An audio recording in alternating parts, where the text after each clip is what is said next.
Muy buenos días, bienvenidos a todos a este nuevo seminario de integración y comunicación del INCIBio. En esta oportunidad me toca presentar al doctor Ricardo Grau. Él es ingeniero agrónomo de la Universidad Nacional de Tucumán, tiene un doctorado en geografía de la Universidad de Colorado, en Estados Unidos, es profesor titular de Ecología del Paisaje de la Facultad de Ciencias Naturales de la UNT, es investigador principal del CONICET y director del Instituto de Ecología Regional IER UNT CONICET. Ha dictado cursos y conferencias en la Universidad de Missouri en St. Louis, en la Universidad de Texas en Austin, en la Colorado State University, en la Columbia University en Nueva York, en la Universidad de Wales en Bangor, en el Reino Unido, y en la Universidad de Puerto Rico.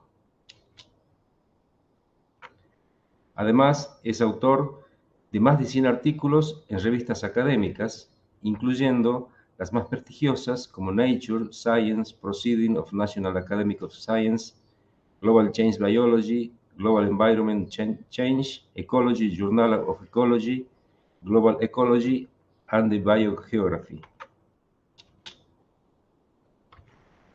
Es autor de varios libros científicos y de ensayos, los más recientes: La Puna Argentina, Naturaleza y Cultura, de la Fundación Miguelillo en 2019, Biología y Globalización, de Ediciones Subtrópicos en 2018, Paisajes Escritos, de Dunt en 2017. Además, es miembro del Comité Científico del Global Land Program, Organización Internacional para Ciencias del Territorio, y Mountain Research Initiative, Organización para el Estudio de Ambientes de Montaña. También es miembro del comité editorial de las revistas académicas Mountain Research and Development de Suiza, Perspective in Ecology and Conservation de Brasil, Land de Suiza y Ecología Austral de Argentina. Es ensayista frecuente de la Gaceta Literaria y además es montañista y ciclista de montaña. Bienvenido, doctor Grau, y ahora le cedo la pantalla para que continúe usted con su seminario. Muchísimas gracias. Perfecto. Bueno, ¿ahí estamos? Sí. No, perdón mi incompetencia para estas cosas. Quizá la máquina esta ya tiene demasiadas cosas adentro y se está moviendo muy lenta. Claro, no hay problema, doctor. ¿Arrancamos de nuevo entonces? Usted me avisa cuando cambie la diapositiva nomás. Perfecto. Bueno, les decía que vamos a tomar como referencia esta idea del antropoceno, que es este mundo nuevo en el que vivimos, dominado por los humanos. Siguiente.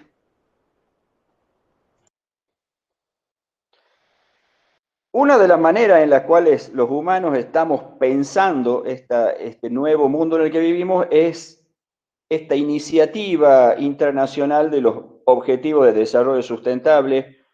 Perdón, a veces va a estar la sigla en español ODS y a veces en inglés SDG, pero que la idea es que son 17 grandes objetivos que ha negociado con todos los países las Naciones Unidas. Siguiente. Y son estos, ¿eh? Quizá algunos estén más familiarizados, objetivos que tienen que ver con la pobreza, con el hambre, con la salud, con la educación. Y cuando llegamos a los números más altos, ¿no es cierto?, 13, 14, 15, entramos en temas ambientales directamente. El 15 particularmente es el que más nos atañe a nuestro instituto, que es la vida en la Tierra. Siguiente. Las características que tienen estos ODS, bueno, que son definidos a nivel planetario, pero en principio bajan a escala regional, municipal inclusive, y transforman sus metas generales en metas más locales. Y se supone que deben estar bien interconectados, como vamos a ver un poco más adelante, y promover transformaciones hacia la sustentabilidad. Siguiente. Ahora bien, estamos en este contexto a nivel planetario. Tenemos por un lado un aumento de la población humana que se ha venido ralentizando, digamos, no se acelera como antes, básicamente por esto de la transición demográfica, es decir, la gente tiene menos hijos.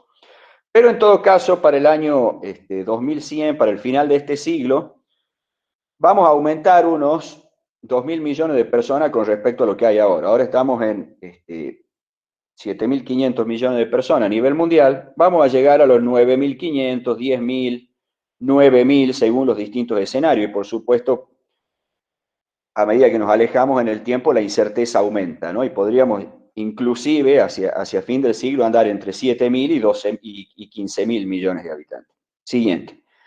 Y el otro gran desafío es que estamos en un contexto de cambio climático. También la temperatura puede aumentar hacia el año 2100 entre 2 grados o 5 grados, que ya sería un escenario bastante preocupante, si no catastrófico. Por supuesto, todos estos son modelos con niveles de incerteza importantes. Siguiente.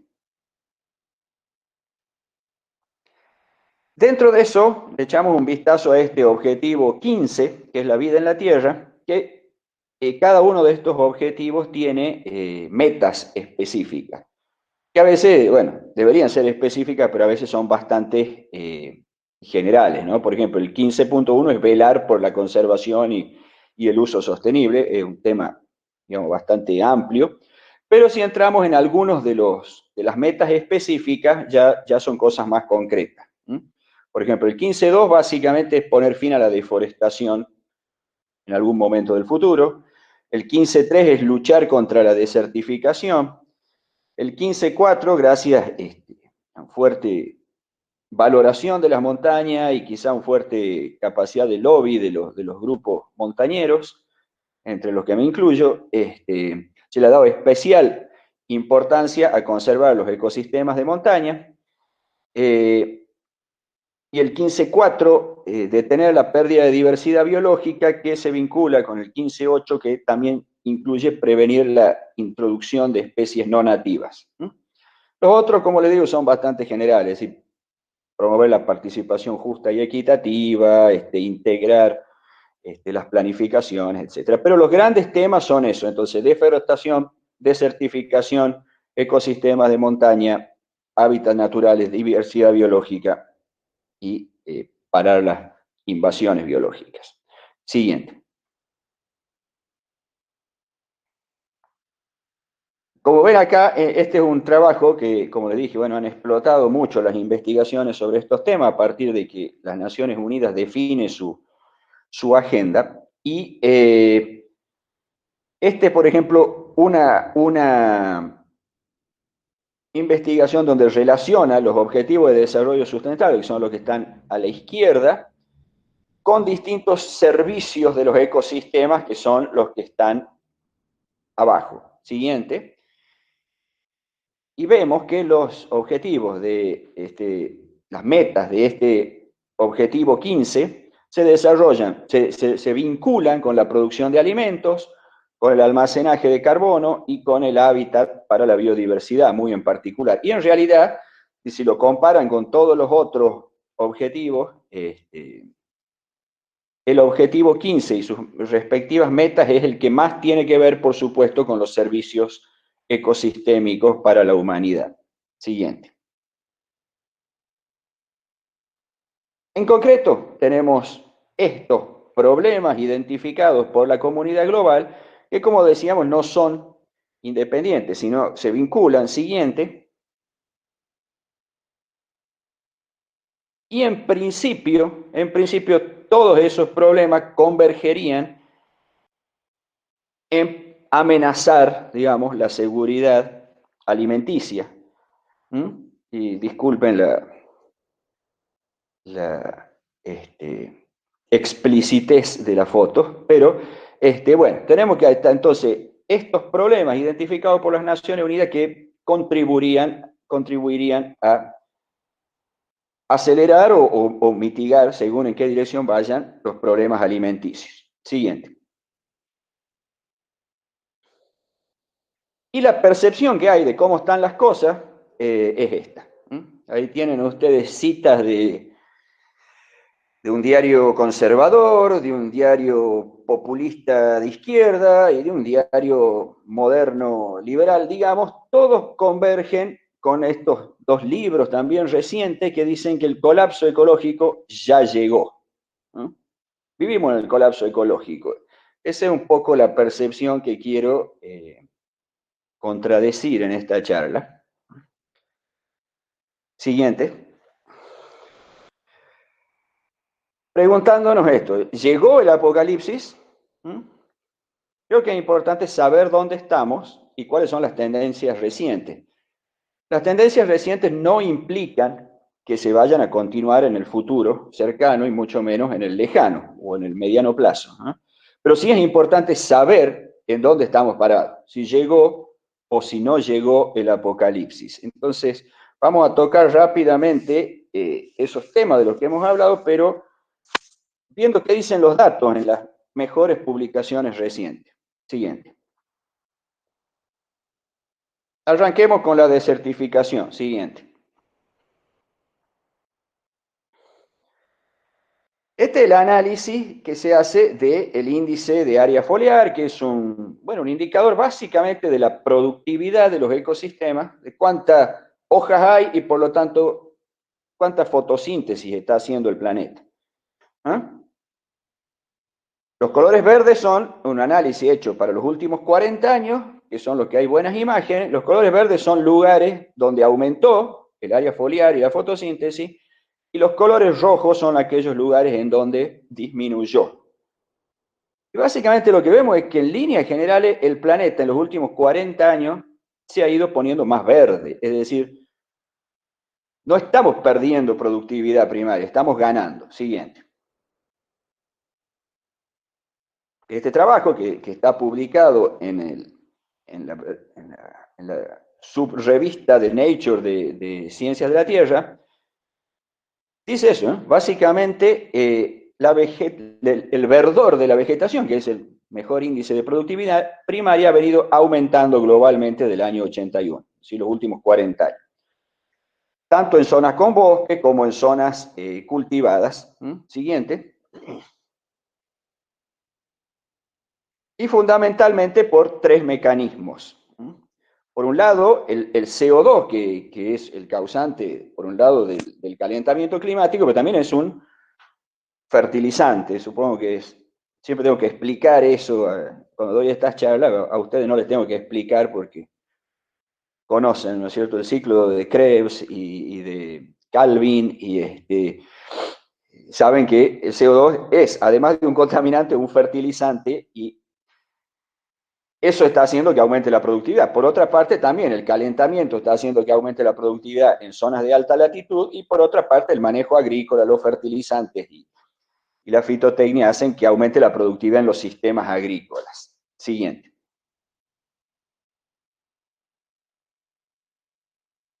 Si miramos al futuro, en general no voy a hablar mucho del futuro, voy a hablar de la tendencia actual, pero también podemos mirar al futuro de qué está pasando con la superficie de zonas áridas en el mundo. O sea, básicamente esto, este es un análisis que evalúa recientemente en la versión de cambio climático de la revista Nature, ¿qué esperamos que pase con la desertificación?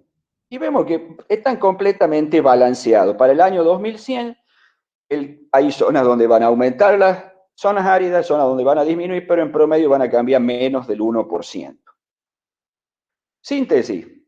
El planeta no se está desertificando y no se va a desertificar en las próximas décadas. Siguiente. Fuego. Esto se vuelve muy popular cada vez que aparecen los fuegos en el Amazonas. El año pasado no apareció tanto porque estábamos entretenidos con la pandemia, pero ya va a pasar de vuelta este año o el que viene. ¿Qué está pasando con los fuegos? Siguiente.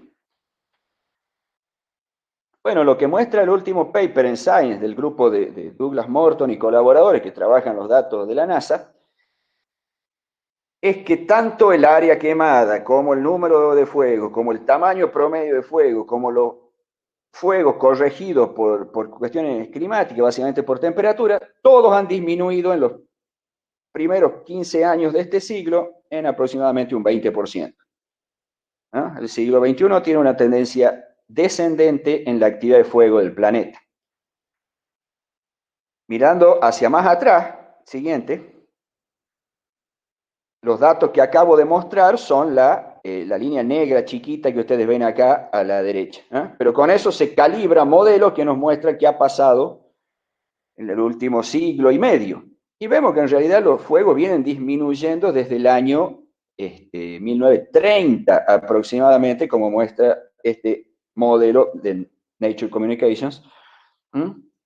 Hoy en día estamos en un promedio anual de área quemada de unos 500 millones de hectáreas y estábamos en cerca de 700 hace 80, 90 años.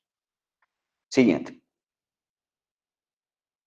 Síntesis, entonces, no está aumentando la actividad de fuego. La actividad de fuego en el planeta está disminuyendo de manera significativa. ¿Qué pasa con la deforestación? Lo ilustramos con esta foto del Chaco, donde nuestro instituto ha hecho las descripciones más detalladas de los patrones de deforestación. Y hablamos un poco también de la conservación de las montañas, que se acuerdan que era otro de los ítems prioritarios para las Naciones Unidas. Siguiente. Bueno, el análisis más reciente de cambio en la superficie del bosque del planeta, publicado en Nature en 2018 por el grupo de Matthew Hansen, que trabaja en la Universidad de Maryland con todos los datos de Landsat, indica que contrariamente a la visión generalizada, el área de bosques se ha incrementado en un 7% en los últimos 40 años. También el análisis muestra, consistentemente con lo que habíamos visto antes, que el área de suelo desnudo ha disminuido. El área de suelo desnudo de vuelta un indicador de certificación. Entonces los bosques aumentan, siguiente, aumentan principalmente en altas latitudes, que son las zonas verdes que ustedes ven ahí, y por supuesto hay deforestación, que es lo que está pintado de rojo en el Chaco, en la Amazonia, en parte de África. Pero hay un patrón discordante, es decir, el mundo en promedio no cambia mucho la superficie de bosque, pero sí hay deforestación en los trópicos y reforestación en zonas de alta latitud, tomando así un gran pantallazo global. Siguiente. Pero si miramos localmente, también vemos todos estos son puntos calientes de aumentos de bosque en Latinoamérica que hicimos hace poco, y muestra que hay varios puntos. Por ejemplo, los sitios con más diversidad, como la Foresta Atlántica, en la zona ahí cercana a San Pablo, Río de Janeiro, es uno de los sitios donde más están aumentando los bosques. Y el otro sitio de alta diversidad de aves, si ven el mapa de la izquierda, es la ladera húmeda de los Andes. Y veamos qué ha pasado en los Andes. Siguiente. También hicimos un análisis hace un par de años, y si tomamos los rangos altitudinales, en la figura de la derecha vemos que solo en el rango altitudinal más bajo, es decir, alrededor de los 1000 metros de altura, hay un dominio de la barra negra sobre la barra gris, es decir, hay más deforestación que reforestación. Pero en todos los niveles altitudinales más altos predomina el avance de bosques sobre la pérdida de bosques. Siguiente. Y bueno, y ese patrón, que hay lugares donde aumenta o lugares donde disminuyen los bosques, lo ilustramos acá para nuestra región, ¿no? El Chaco se deforesta mucho, pero si miramos la zona de montaña de Tucumán, vemos esto. Esta es la curva para los que van seguido a San Javier, esta es la curva del balcón, primera curva después de la primera confitería, cómo se veía en el año 38. Si uno quiere repetir esa foto, ahora no puede porque está lleno de árboles, pero si uno la reconstruye con Google Earth, ve que hay bastante más bosque, además de áreas urbanizadas. Siguiente.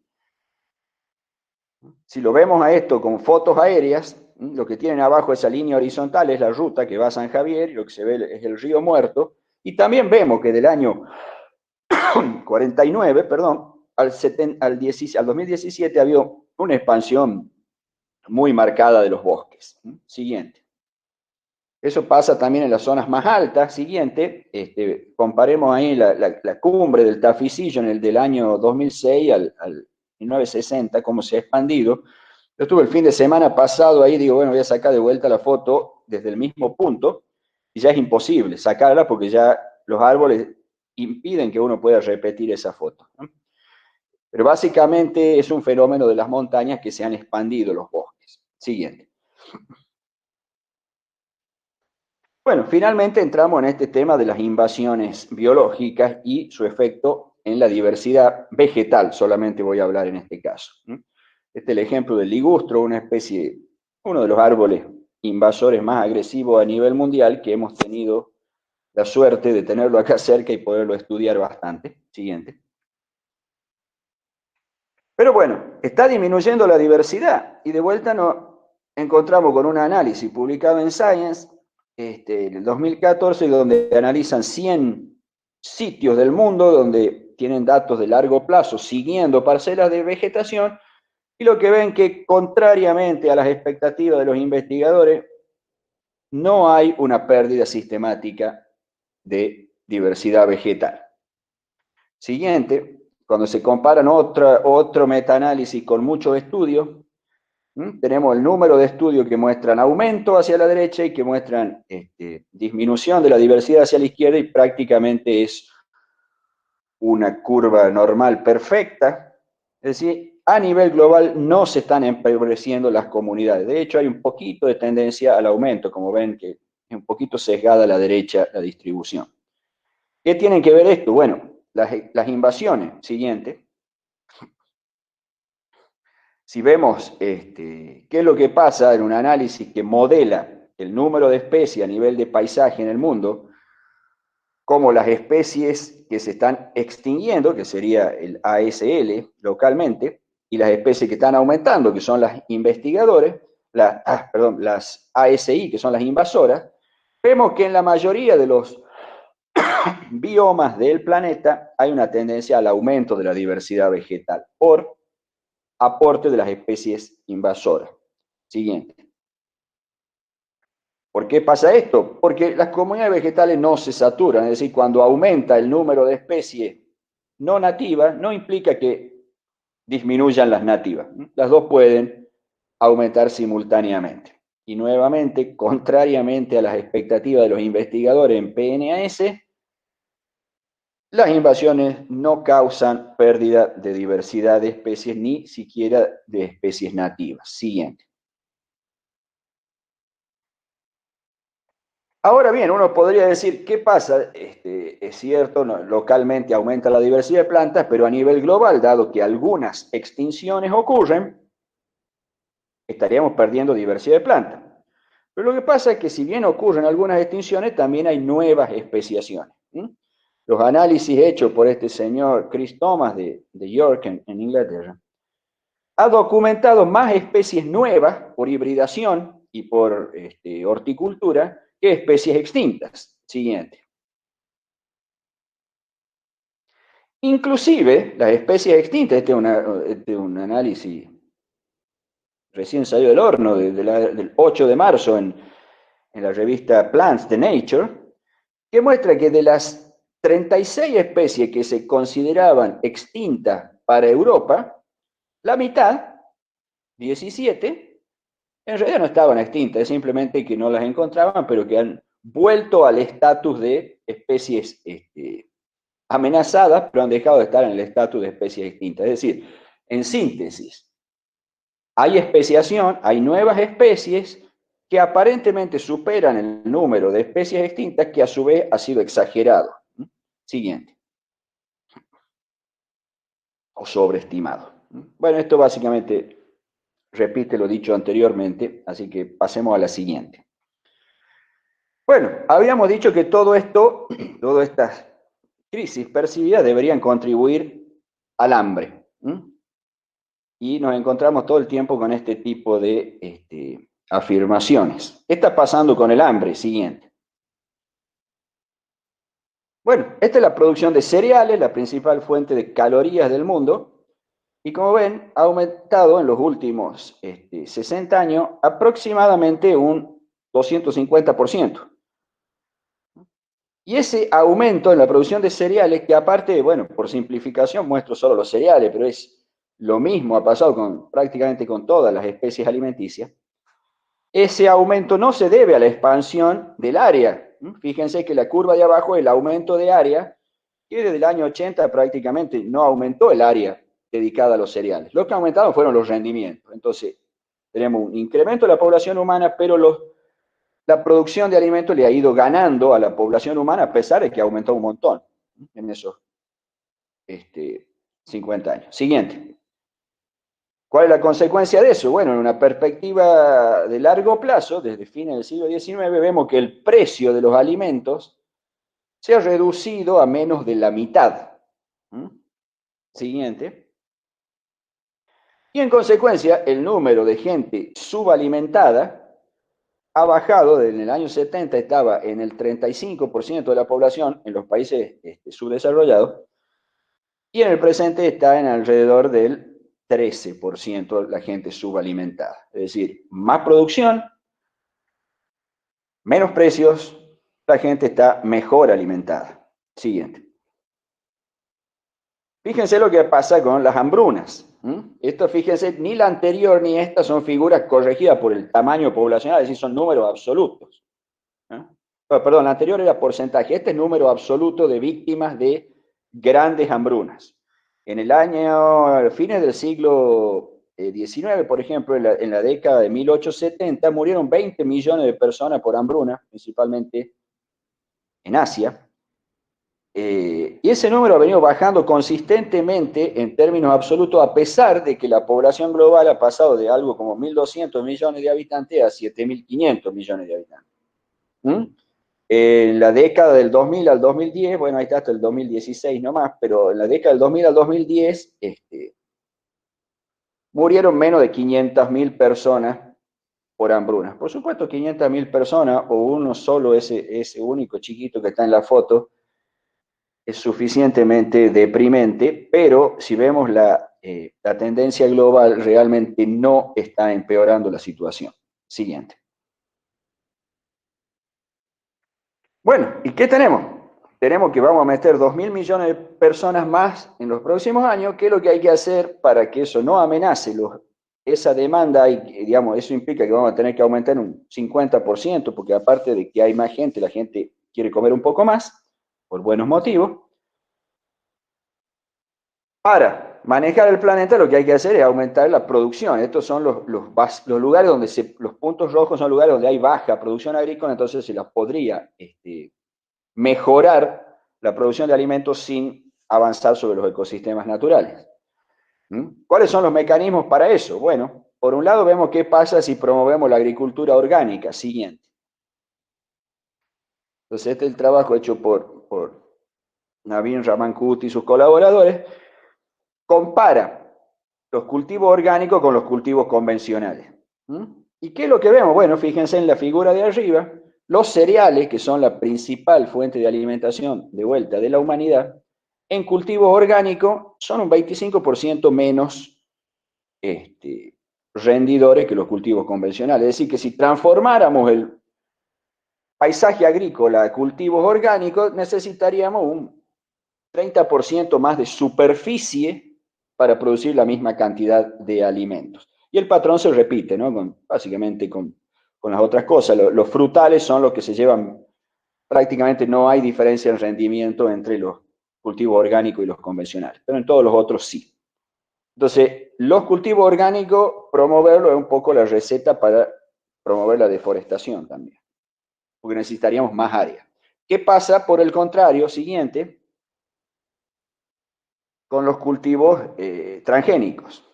En promedio, los cultivos transgénicos son exactamente la contracara de los orgánicos, ¿no? Son un 21% más rendidores que los cultivos convencionales, usan en promedio un 37% menos de pesticidas y, por supuesto, le dan, al tener menos costos de producción y mayores rendimientos, le dan más ganancia a los agricultores. Siguiente. Así que finalizamos con esto. Siguiente. No es el fin del mundo. Vamos a ver qué pasa en el futuro, pero hasta ahora no venimos tan mal. Si es el fin del mundo anterior, es decir, el mundo cambia. Hay que adaptarse a que la nostalgia no es el camino para construir el mundo futuro. Nos encontramos con un mundo que va cambiando, del que somos parte. Siguiente. Y ahí entramos en esta idea del antropoceno de vuelta. Ya no somos simplemente, no tenemos que mirarlo al mundo, sino ser parte de él y parte de los ecosistemas. Muchas gracias y quedo atento a preguntas entonces.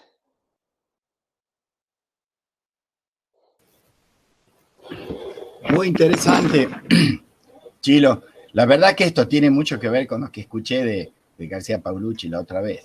Y me quedaron unas preguntas que quizás, un comentario y otro una pregunta. El comentario es que fíjate con lo que mostraste ahí, que la disminución de la gente que pasa hambruna a partir, fíjate, de 1970 coincide con la Revolución Verde.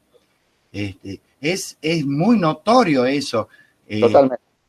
Y además, muy como la fecha, el año, a partir de ahí la cosa fue como vos dijiste, hay un cambio de paradigma, de crecimiento, de alimentación, de todo, que es muy notorio, ¿no? Y que creo que toda la parte de lo que sería la segunda o tercera, según como se lo mire, Revolución Verde, que es toda esta parte transgénica, va a tener otro impacto muy positivo.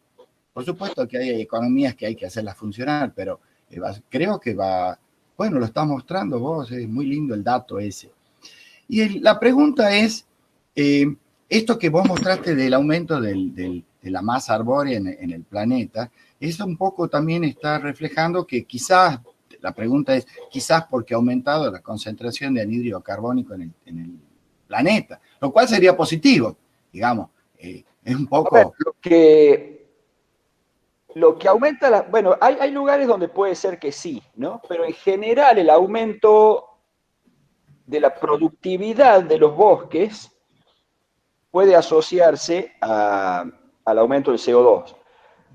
Pero esos números eran más bien de superficie de bosque, ¿no? Y la superficie de bosque está más regulada por las decisiones de uso del territorio, ¿no? Quizás no tanto en los límites altitudinales, por ejemplo, ¿no? La expansión del bosque de aliso en la provincia de Tucumán puede tener que ver con el CO2.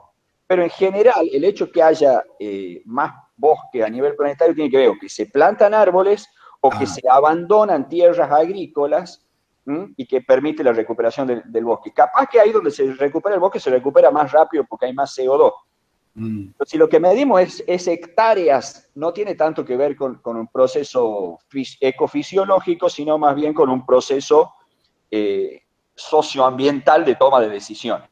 Ajá, sí, claro, claro. ¿Y por qué origen tiene?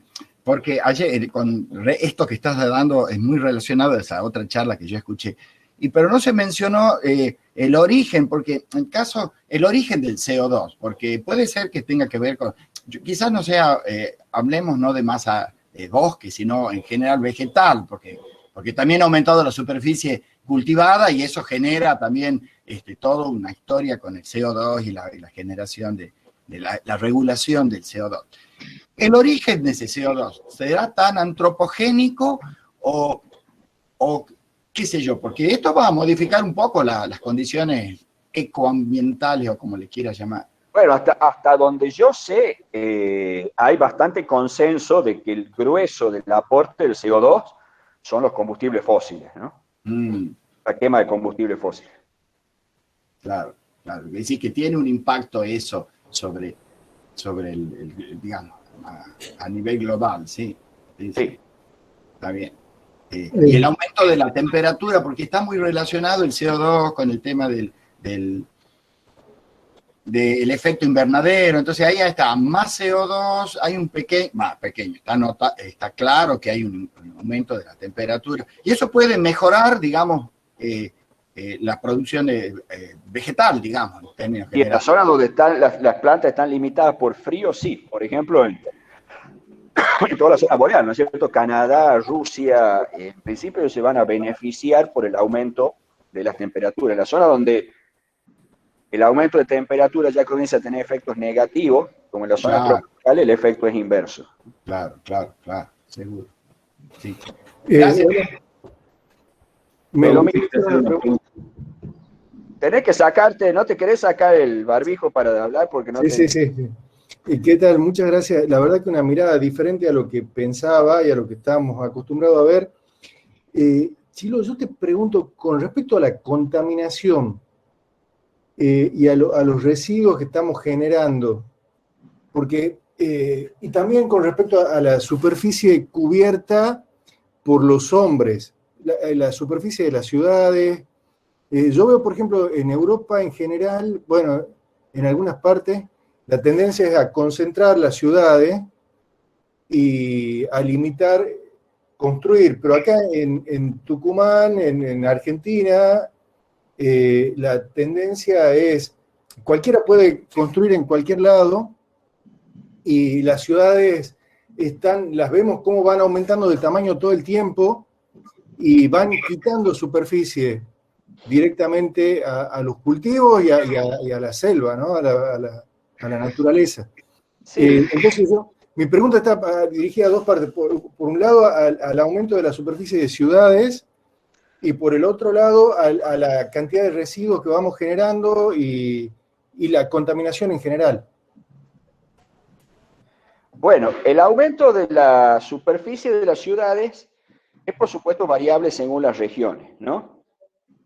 En Argentina, es cierto, por ejemplo, tenemos acá Yerbabuena, ¿no es cierto? Se puede expandir mucho, los country, qué sé yo.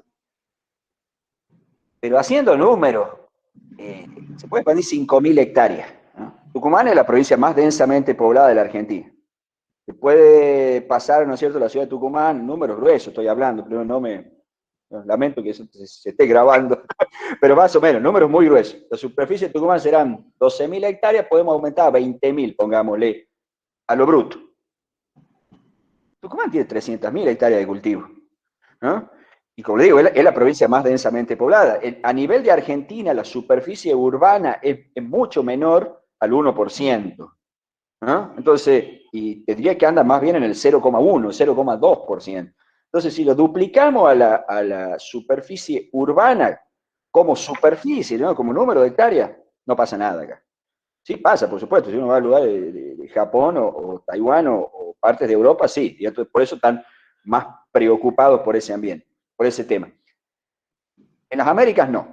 Ahora, sí hay otros componentes que tienen que ver con la expansión urbana en superficie, que son ambientalmente negativos. Por ejemplo, el uso de la energía. Es decir, si uno tiene personas viviendo en lugares más o menos agrupados, que usan transporte público, que eficientizan el uso de la energía en un edificio, bueno, el gasto de energía y el consumo de combustibles fósiles, por ejemplo, que impactan el cambio climático, es muy inferior que si uno vive en estas ciudades súper expandidas de, no sé, Houston, ¿no?, donde cada persona viaja por día, aparte viaja en un vehículo muy, digamos, costoso en términos de combustible, viaja 30 millas, 40 millas por día, usa un montón de aire acondicionado, de manera, bueno, sí tiene un impacto ambiental ese desarrollo muy expansivo de las ciudades, pero no en términos de superficie.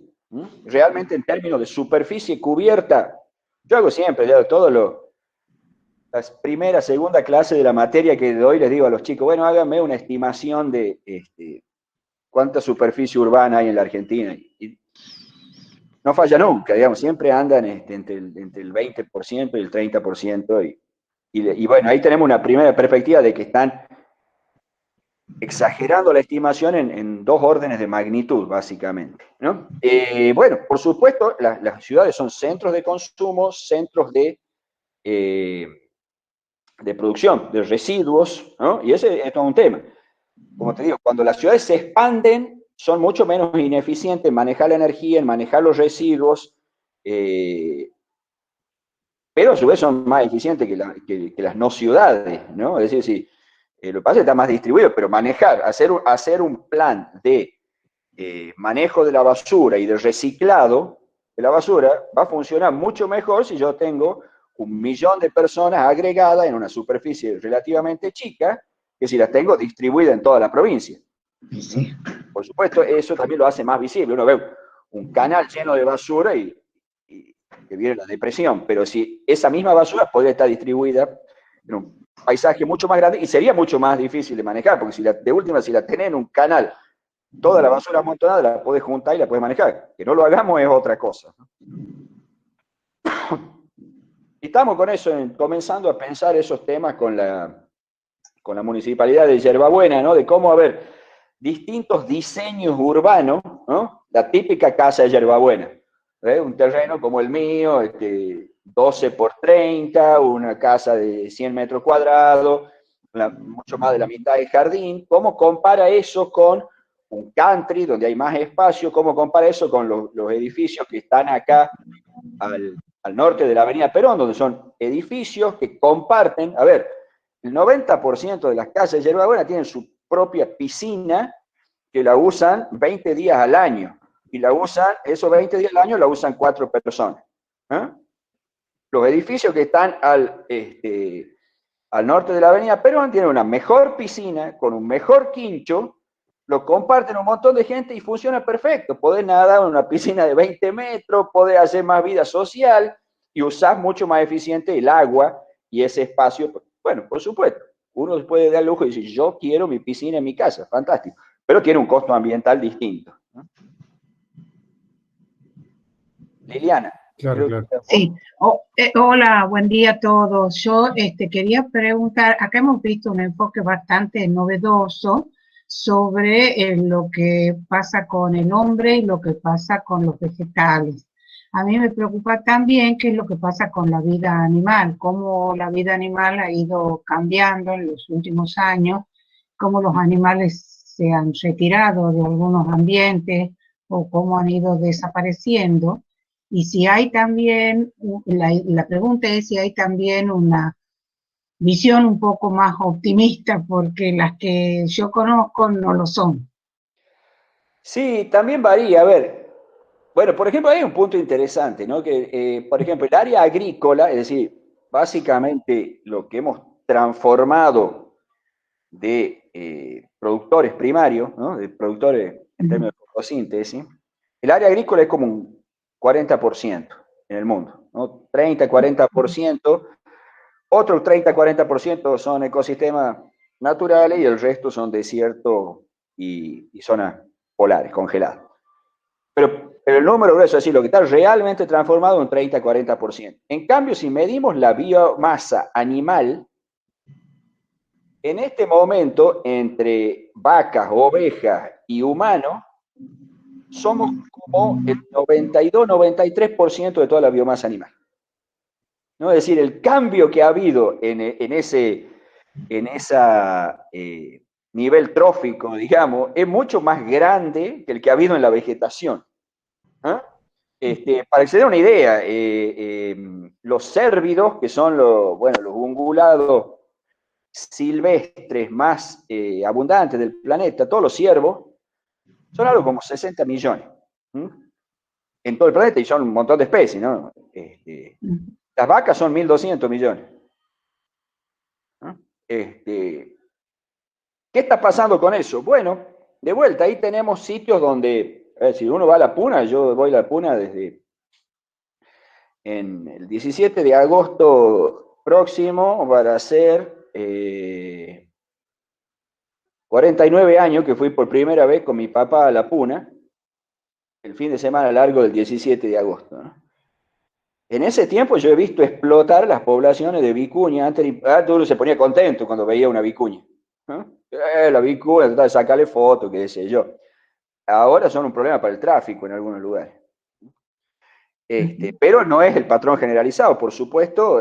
Tenemos sitios donde, qué sé yo, toda la llanura pampeana, por supuesto, o el mismo Chaco, o el Pedemonte de Tucumán, prácticamente la fauna ha sido extirpada y reemplazada. No tengo los datos tan claros de qué está pasando con esta fauna grande. Había datos también muy alarmistas con las poblaciones de insectos, pero realmente mal tomados, ¿no? Es decir, se han hecho extrapolaciones, decimos, las poblaciones de insectos están colapsando, pero en realidad están colapsando en los ambientes agrícolas de Europa y América del Norte, que es donde hay datos de largo plazo, y no está tan mal que colapsen, porque los insectos que están en una plantación de citrus básicamente están compitiendo con nosotros por comerse los citrus. No hay datos de largo plazo de qué está pasando con las poblaciones de insectos en el Amazonas o en los Andes o en los ambientes naturales en general, ¿no? Pero el panorama en general no es bueno, aunque en verdad no hay muy buenos datos, ¿no? En Tucumán, digamos, que es donde conocemos un poco más, y bueno, podemos decir que la situación es más o menos estable. Que si uno va acá a la selva, fauna está más o menos bien, nosotros nos sorprende, es decir, las trampas cámaras que ponemos en Orcomolle, hay una abundancia grande de ocelote, por ejemplo, que es un felino mediano, tamaño de un perro chico. El grueso de la fauna está y no parece estar declinando. Sí, por supuesto, se ha extinguido el tapir localmente, se han extinguido localmente, creemos, no lo hemos registrado, por lo menos el puma, por supuesto se extinguió el jaguar, pero bueno, no queremos vivir con jaguar en San Javier, ¿no? Lamentablemente, o sea, es lindo decir, che, a mí me gustaría conservar el jaguar siempre y cuando no esté muy cerca de donde yo o mis hijos van a caminar, ¿no es cierto? Y ahí, bueno, hay un problema de conflicto básico con el humano, ¿no? Claro, claro. Gracias. La verdad que hermosa la charla, me gustó muchísimo porque es como que nos da una idea de mayor esperanza en el futuro, ¿no? Uno estaba la verdad que muy asustado. Muchas gracias. Martín. Sí, ¿qué tal, Ricardo? Muy linda la charla, me pareció muy interesante. Yo tengo una pregunta referida a bueno, no sé si me podés contestar, similar a lo que hablaba Liliana, la invasión biológica sobre las especies domésticas, que, bueno, acá la mayoría son de Europa. Si hay algo que las Naciones Unidas hablan de eso, de los bovinos, ovinos. Sí. ¿Cuál es tu pregunta exactamente? ¿Qué políticas, si hay alguna política respecto a eso? Muy poco. Bueno, a ver, hay política, por ejemplo, qué sé yo, los parques nacionales tienen la política de excluir, ¿no es cierto?, al ganado o a las especies invasoras. En general, el proceso, a ver, pero los parques nacionales, bueno, no son mucho más grandes, en algunos lugares sí, pero digamos, entran más o menos en la misma categoría que las áreas urbanas, son un pedacito del paisaje. Lo que pasa en el paisaje grueso tiene que ver más con las decisiones humanas de uso del territorio. Entonces, en aquellos lugares donde la producción ganadera no es viable, no puede competir con la producción, qué sé yo, estabulada, con los feedlots, va perdiendo impacto, ¿no? Por eso tenemos la recuperación en la puna, ¿no es cierto? Porque, y también tenemos en algunos lugares más cercanos, tenemos que ver, lamentablemente los datos del INDEC del censo de 2008 fueron pésimos, el censo agropecuario del 2008 fue pésimo porque creo que fue justo cuando estaba el conflicto con el campo, entonces en general los agricultores no le pasaban bien, estaban enojados y no querían pasar la información a los censistas, entonces salió muy malo. Y el otro, el que fue 2018, todavía entre la pandemia y la ineficiencia, todavía no están, pero vamos a tener una idea de qué está pasando. La idea general que tuvimos con el análisis hasta el 2000, digamos, del 60 al 2000, es que la producción ganadera se iba concentrando, iban disminuyendo las densidades. Por ejemplo, un indicador bueno que tenemos, porque también está la definición espacial, ¿no?, de los censos, que no es bueno, está a nivel departamento. Y bueno, vos no sabés qué pasa. El departamento de Chicligasta va desde la punta del cerro hasta Concepción. Entonces, ¿qué pasa espacialmente? Bueno, lo que tenemos en Tucumán, que sabemos que las ovejas están todas en la montaña. No hay ovejas. Acá uno no encuentra oveja en la llanura. Entonces, la oveja es un buen indicador del pastoreo en la zona de montaña. Y ha habido una tendencia decreciente de las ovejas. En la zona de Tafí del Valle, Gualinchay, qué sé yo, uno ve eso. Lo mismo pasó en la Puna, disminuyó las ovejas, por eso han aumentado los vicuñas. El resto de las cosas es más dinámico, aparte tiene que ver con este tipo de decisiones, ¿no? En un momento la soja fue desplazando al herbívoro, ahora después volvió, ahora de vuelta, ¿no? Quizás si hay muchos impuestos a la exportación, vuelve a disminuir la ganadería de vacuno. Y todo eso es lo que caracteriza el paisaje más agrícola. Lo que pasa en los sistemas naturales, bueno, lo sabemos menos. De hecho, tenemos un PICT para estudiar eso, pero casi que no arrancó todavía, justamente porque no pudimos salir al campo todo el año pasado, no pudimos conseguir los datos del INDEC que deberían haber estado el año pasado, porque no estuvieron, y hace una semana le escribí una nota al PICT diciendo, bueno, postérguenme un año, digamos, comiéncenme a dar la plata recién ahora porque no hemos podido arrancar realmente con ese proyecto. Qué tema, ¿no? Bien, y después de que, bueno, hacer dos preguntas, y bueno, una más. Una es que en las noticias veía de avistajes de animales que se creían que estaban extintos o desplazados. Puede ser por el tema de la cuarentena y que hubo menos interacción en determinadas zonas con la fauna y los humanos. Y Puede después ser un poco, hubo al principio de la cuarentena cuando era más activa. Después hay otras cosas, por ejemplo, aparece el tucán, ¿no? Que estaba teóricamente en Tucumán y ahora se lo ha estado viendo. Y bueno, eso puede tener, con un mejor estado del bosque, puede tener que ver con calentamiento climático, una especie bien tropical que venga más para acá. También puede tener que ver que, a ver, hace 40 años no había muchos bikers ni hikers que andaban por la montaña, y los que habíamos, que éramos pocos, no teníamos un celular para publicar la noticia. Ahora hay, no sé, por fin de semana hay 3.000 personas caminando por la Sierra de San Javier. Si hay uno de esos 3.000 que ve un tucán, le saca la foto y lo publica, ¿no? Entonces está aumentando. Hay un problema de muestreo, ¿me entendés? Puede ser que esté aumentando la gente que lo puede percibir al tucán. Pero daría la impresión que sí, es decir, los ornitólogos amigos por lo menos me dicen sí, lo hemos visto varias veces. Después está, por ejemplo, algo que sí es obvio, aquí a nivel de la Sierra de San Javier, son las pavas del monte, ¿no? La pava del monte, un bicho grande, como una gallina, era bien raro cuando yo era chico, y ahora lo veo llegando al corte, a la casa de mi mamá. Hay otra cosa, también han cambiado los estilos de vida, no es solo el bosque, qué sé yo. Cuando yo era chico, yo vivía en el corte, de la Sierra de San Javier, todos mis vecinos de mi edad, de 8 años, eran todos cazadores. Todos te llevaban la onda o el churrinche, eran los más sofisticados, que era un rifle de aire comprimido. Era parte de la cultura popular infantil, salía a matar pajaritos. Pero eso no lo hace nadie, ¿no es cierto? Es casi mal visto, y si no es mal visto, es desechado porque digamos, te divierte más jugar en la Play o en el celular. Sí, así. Claro, aparte, bueno, si vos también has dicho que se han extinto los jaguares y los pumas, entonces quizá haya menos carnívoros que lo consuman a las pavas del monte, etc. No, Bueno, el tema de los pájaros, los pájaros justamente por eso son muy buenos, porque ellos viven en su ambiente bastante separados, ¿no? Inclusive, digamos, son medio independientes de eso, pueden convivir muy bien con el ganado.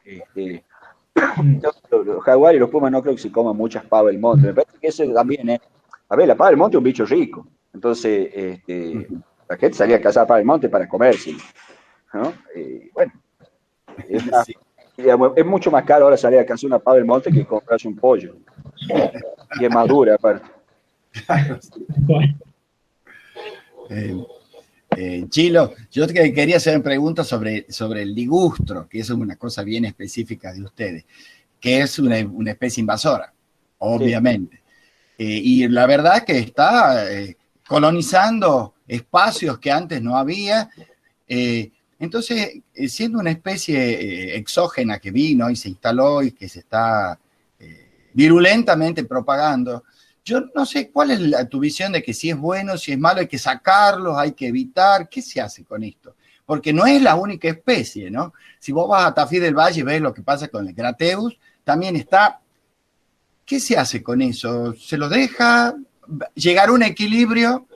Bueno, ahora tenemos un proyecto, digamos, hay un proyecto del instituto con un grupo de escoceses que están trabajando juntamente esas dos especies. Tienen unos ensayos de restauración, digamos, básicamente cortar, meterle herbicida y ver qué pasa, cómo favorecer la regeneración del bosque,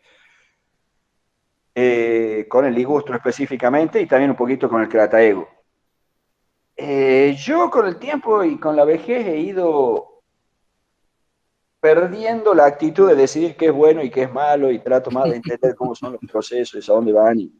Creo que, a ver, el ligustro, bueno, definitivamente son bosques de baja diversidad de especies, invade aparte.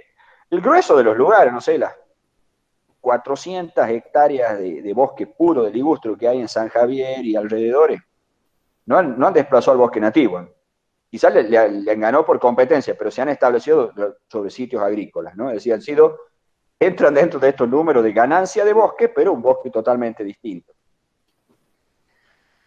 Capturan mucha biomasa, son muy lindos para caminar o andar en bicicleta y tienen muy baja diversidad de especies. Y además invaden el bosque, o sea, de a poco van entrando en el bosque nativo también, ¿no? A tasas mucho más lentas, pero lo van haciendo. Y bueno, ahí entra esto de las valoraciones. También yo digo, bueno, capaz que acá está generando ligustrum tucumanense, ¿no? Sí. Es una nueva especie, quizás, ¿no? Porque ya tiene características muy distintas de las de los otros lugares. Entonces, ¿es nativa o es exótica? Ajá, sí, sí. Vino, como todas las plantas alguna vez vinieron, y bueno, ahí está. Yo, no sé, digamos, nosotros hemos empezado las investigaciones con ligustro hace 20 años y en todas las introducciones de los papers y los proyectos siempre hemos puesto que era muy negativo, ¿no? Mis colegas que siguen, no sé, Priscila Pau, los que están llevando adelante el proyecto de ligustro siguen con eso y yo no los quiero contradecir, pero... Has cambiado de opinión. Bueno, pasa, sí, claro, porque es una pregunta que se aplica para un montón de cosas. ¿Hasta dónde esa introgresión de cosas, ¿cierto? Termina siendo positivo o negativo? Es difícil decirlo, ¿no? Con el tiempo, sabremos, ¿no? Entonces vos decís que no compite. Lo que es seguro es que termina siendo distinto, y a veces, muchas veces, confundimos y decir algo es negativo, cuando en realidad lo que queremos decir, esto nos resulta negativo porque nos aferramos a lo que fue, a lo que nos gusta, a lo que es negativo.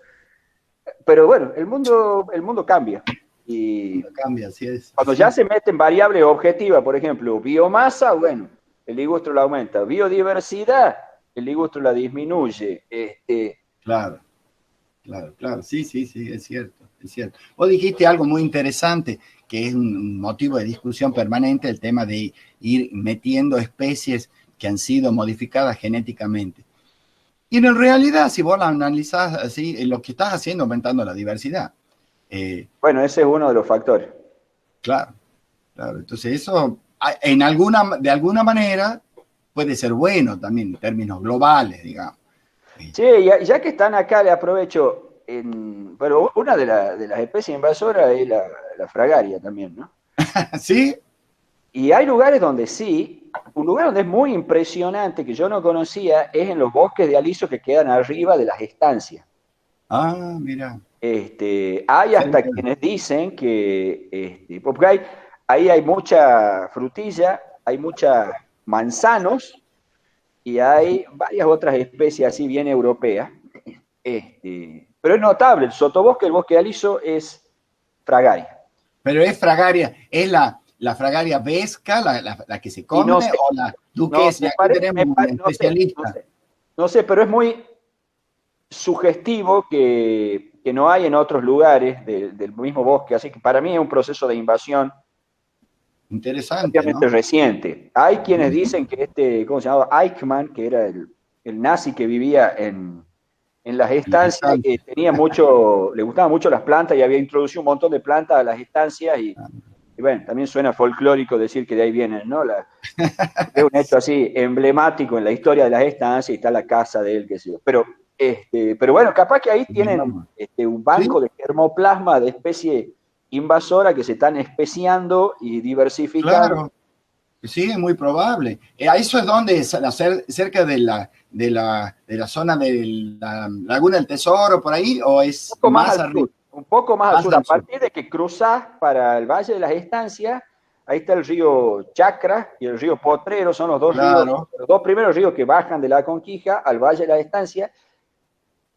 Y si te vas de ahí para arriba, es muy notable. ¿Has visto que acá en los bosques de aliso, en Tafí el Valle, que hay mucha duchesnea? ¿no? Sí, claro. No hay duchesnea, ahí le ganó la fragaria. La fragaria, fíjate vos, mirá, anotá, Mario, porque nosotros las buscamos en la sierra, la serranía aquí de Villa Nugués y de San Javier, y ahí casi desapareció. Ay, pero bueno, pero si quiere decir que ha ganado ahí arriba, está bien, ¿sí? Como te dije, el fin de semana pasado estuve ahí en la cumbre del Taficillo y había, ¿no? Hay una fragancia ahí. Y si te acordás de nosotros, traete, metete en la mochila uno y te la traes. Porque ¿La planta o la plantita, la plantita. Si tienen la foto del bosque Los Alisos, con la fragaria ahí en el sotobosque, como decías, capaz que podemos identificar de qué especie se trata. Decir, yo eso fui probablemente sea vesca. Con Alfredo, y Alfredo bueno, es mucho más fotógrafo que yo, así que seguramente él debe tener alguna. Ya le voy a decir que les pase a usted. En la próxima, ya quiere sacar una foto linda de esto, se la pones y cuando estuvimos el fin de semana pasado en el Taficillo, yo le dije a Alfredo, che, esta es... Y él me dijo, no, bueno, me dijo, según ahí el grupo de Díaz Richie, ese es vesca. En Taficillo sí tenemos monitoreada fragaria vesca y tenemos duquesnea también. Claro, sí, duquesnea hay más. Sí. Y te digo que puede haber especiación porque ahí el grupo de Marta Arias, en realidad vos me nombras a mí porque me conoces, pero bueno, Marta Arias y Mari estuvieron trabajando mucho en eso, han encontrado albinas, quiere decir que hay como una deriva genética con el tiempo, ajá, ¿cierto? Que se está produciendo, ¿no? Es así. Lindo, bueno. Buen dato, gracias. Sí, muchas gracias. Bueno, no sé si hay pregunta, ¿puede ser? Dale. Dale, Fer. ¿Cuál sería el balance local, digamos, en Argentina en cuanto a forestación? O sea, la expansión de los bosques de montaña, ¿compensa la deforestación del Chaco? No sé si entendí. No, esto en las últimas décadas, el número de hectáreas ha sido claramente negativo, ¿no? No voy a dar números porque no me los acuerdo en este momento, pero sí, la deforestación del Chaco, que habrá habido por ahí 3, 5 millones de hectáreas, eso es toda la yunga, ¿no? Entonces en la yunga se expandió el bosque, pero se habrán expandido 100.000.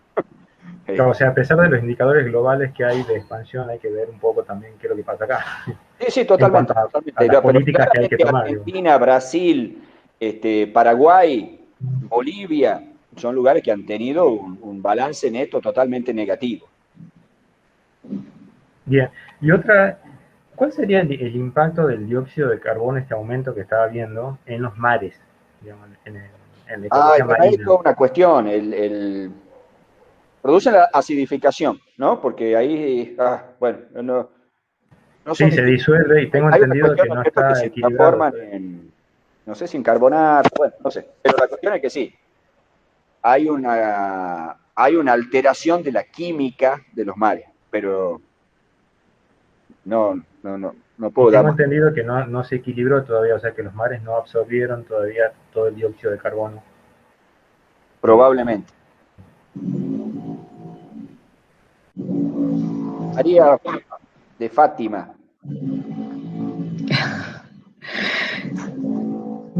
¿Alguien más tiene alguna pregunta para el doctor? No, yo no. Bueno, hay muchas preguntas, pero no voy a hacer. Bueno, un gusto para mí. Creo que es importante, no sé, en algún momento, no me acuerdo quién fue la que dijo que, a ver, yo hablo del presente, ¿no? El futuro puede tener muchas sorpresas incluyendo cosas negativas, pero una de las cosas que me ha disparado bastante a mí también a mostrar este tipo de datos fue hace 1 o 2 años que vino una de mis hijas de la escuela llorando porque el mundo se iba a acabar en el 2030. No, pero eso ha sido bastante repetido y por el cambio climático. Entonces, creo que, bueno, ese alarmismo extremo no es positivo, ¿no? No es positivo. No, claro, el mundo cambia y hay que estar atento y no distraerse de que hay muchos problemas ambientales, pero también hay muchas oportunidades y la verdad no lo venimos haciendo tan mal. Si uno le preguntaba, a ver, yo tengo 56 años. En el año 1900, yo con 56 años, era en promedio, tenía 7 hermanos, de los cuales habían muerto 5 ya. ¿No? Tenía en promedio 7 hijos, de los cuales habían muerto 2. por supuesto que era viudo y que no tenía dientes y que no podía salir a andar en bicicleta, entonces, si alguien de hace un siglo decíamos que íbamos a duplicar la expectativa de vida, ¿no? Íbamos a bajar los niveles de pobreza y desnutrición como lo hemos bajado. Creo que la compraban, ¿no? Y bueno, sí, en ese proceso hemos perdido algunas especies y bueno, podríamos haberlo hecho mejor, pero no lo hemos hecho tan mal, ¿no? Sí, es cierto. Creo que sí, estoy de acuerdo. Y lo otro que hemos hecho con la prosperidad económica, hemos generado un bagaje de conocimientos impresionante que ahora hay que usarlo para detener las tendencias negativas que haya, ¿no?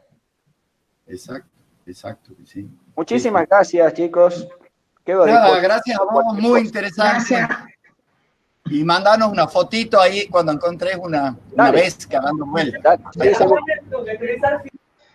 Muchas gracias, doctor, por el seminario.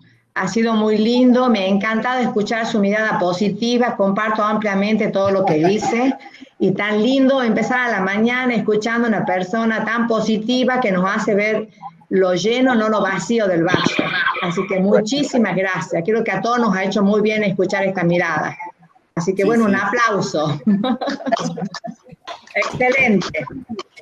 Muy lindo, muchas gracias y saludos a Judy. Espero que vuelva bien. Que no se congele, pobre. Muchas gracias. Lo invitaremos a otra charla, doctor. ¿Puede ser que nos podemos invitarlo de nuevo? Con gusto. Si me avisan con tiempo, preparo. Bueno, muchas gracias entonces. Muchas gracias.